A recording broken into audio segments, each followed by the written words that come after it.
Alright, hello, and welcome to Camel Finance. I'm your boy Camel, and today, let's get a bit of positivity going. No one likes to lose money. There's a lot of fear out there at the moment. No one likes to give back unrealized gains, but a little bit of perspective doesn't go amiss sometimes, you know. If you've got food in your fridge, shelter over your head, then count your blessings, because things could always be worse.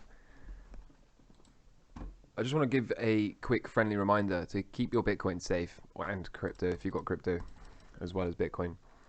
The reason I say this, there's been a spate of people getting their recovery seeds stolen and having their wallets emptied from them. So I just thought I'd throw a quick reminder up here to only put your recovery seed into your actual hardware wallet device, never anywhere else. Never actually enter it online anywhere. An exchange should never ask you to enter it. The company, you know, like Trezor or Ledger or whatever, they should never ask you to enter it either. Like, you should only have to put it into the device on your own account. You know, you should never be prompted to do this. And then remember, when you store in your recovery phrase, your 12 or 24 word seed, don't store it online, not on the cloud. Don't take a photo of it on your phone. Don't take any sort of photo of it. You know, don't store it on your phone in a note. You know, only write it down on a piece of paper or engrave it into metal. Keep it out of the way of anyone and everyone, because that's all somebody needs. All somebody needs is those 12 or 24 words. They can go buy a blank device, and then they can back up your wallet and empty it. So, just a friendly reminder: you work hard for your crypto. Don't give it away. So the market right now is in extreme fear. This is one of the lowest levels I can recall seeing. I don't actually check this gauge very often, but I thought it'd be an interesting visual for the video. I've got a little chart here for some perspective. As you can see, we're down at 11. We're not down here very often.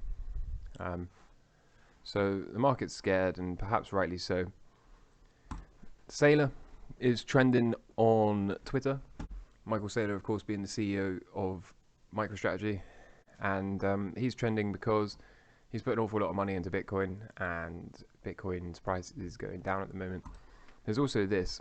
MicroStrategy will get a margin call on their Bitcoin at 21k. So what does this mean? This means if Bitcoin price reaches 21k, then Michael Saylor will have to deposit more money to cover the margin call. So a margin call is a demand by a broker that an investor deposit further cash or securities to cover possible losses. So if you borrow money to lever up a trade, and then the asset price drops significantly, then you will end up with a loan of a value which is much higher than the asset price, because the asset price has fallen. And therefore, to prevent you from not being able to pay back your loan, the broker can demand to either close your position, or you can keep it open by depositing more money or assets or securities. And this is what a margin call is. So because Michael Saylor has borrowed money to lever up and buy more Bitcoin, if Bitcoin were to drop below 21,000, the people that lent him the loan will want to ensure they get their money back, and therefore will be demanding that he deposits more money. So the reason people are scared about this is because, in theory, if he can't afford to pay the margin call, if he can't afford to deposit more money, this is assuming Bitcoin actually gets down to $21,000, of course, it might never. But if it did, then what if he can't pay the money? Well, then he might be forced to sell the Bitcoin in order to fund his margin call, and this could of course trigger a downward spiral where he needs to sell more Bitcoin to pay the margin call. The selling pressure causes the price to drop, and therefore he will have to pay more margin call and therefore sell more Bitcoin, and so on and so forth. So people are kind of scared about this. Do we go down to 21k? Probably not. Does he have something in place to ensure that if the price does go to 21k or below, that he can come up with a margin call without having to sell all his spot Bitcoin? Likely, I would think he does. I would think this is something he has considered, and especially is preparing for, just in case. So, but you never know. Maybe he will be forced to sell some spot Bitcoin. Who knows? Who knows? But certainly, this is causing a lot of fear for some people at the moment. So let's take a look at the Bitcoin price chart. We are kind of still sideways. Yeah, we're down, but I mean, look, we were here all the way back in May of last year, and going back even further than that, January of 21. So yeah, still sideways. Big support level coming up. Do we make it down this far? Maybe. Do we undercut it and V back? I don't know. Or do we just plunge straight through? Again, I don't know. I'm not going to pretend to know. Nobody knows really. But I would think there'll at least be a reaction off this line. I doubt it just hot knife through butter through here. So there will be some sort of bounce off of here. So again, whilst everyone is incredibly worried, and perhaps I'm delusional, perhaps, you know, we are just, this is game over, but I don't believe it. And I'll show you one thing. I've definitely shown this before, but I'll show you again in case you haven't seen it. It's from Raoul Paul. This is Amazon back in 2009. And I'll show you this chart, and then we're going to just sort of compare it to Bitcoin. I've got a line chart of Bitcoin here, and I'm going to grab this. You'll notice that Amazon sort of made this Wyckoff top here, and we've got that here for Bitcoin. Then we had this downtrend, and we've had that for Bitcoin. Then we went up with a pullback and to a new high, up with a pullback to new high. Then we came down with a bounce, down with a bounce. Then we made a lower low and a lower high with a zigzag in between. Lower low and a lower high with a zigzag in between, before undercutting this low slightly and bouncing to make a lower high. Undercutting this low slightly and bouncing to make a lower high. Then we roll over, had a weak failed bounce and undercut all of the lows. And we roll over, make a weak bounce and undercut all of the lows. So this was Amazon. As you can see, Bitcoin is doing exactly the same thing right here. The question for me is then, are we going to get a reaction off of here? Bounce to make a lower low and then repeat this Amazon fractal. For those of you that know Amazon, you'll already know what comes next. So here we are. Here is the Amazon fractal. The top, the downtrend, the up with the bounce, the down, the zigzag, the undercut here. Okay?